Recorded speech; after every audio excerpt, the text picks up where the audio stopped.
DPR RI kembali menggelar rapat usai serangkaian aksi demonstrasi yang terjadi beberapa hari terakhir.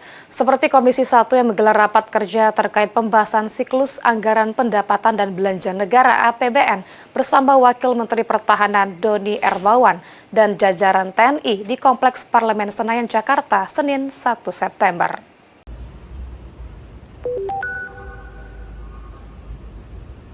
DPR RI kembali menggelar rapat usai serangkaian aksi demonstrasi yang terjadi beberapa hari terakhir. Seperti Komisi 1 yang menggelar rapat kerja terkait pembahasan siklus anggaran pendapatan dan belanja negara atau APBN bersama Wakil Menteri Pertahanan Doni Hermawan dan jajaran TNI di Kompleks Parlemen Senayan, Jakarta, Senin 1 September. Wakil Ketua Komisi 1 DPR RI, Dev Laksono, menyampaikan rapat yang digelar tertutup tersebut membahas topik utama, yaitu APBN 2026 dan peningkatan kapasitas TNI.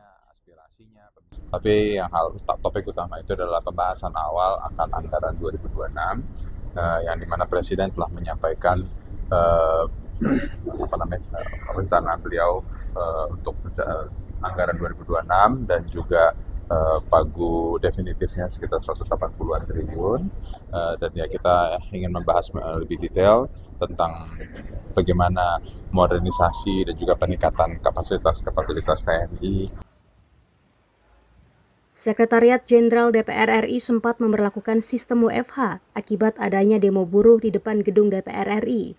Kemudian demonstrasi pun semakin memanas usai pengemudi ojek online atau ojol Afan Kurniawan tewas dilindas kendaraan taktis atau rantis Brimob.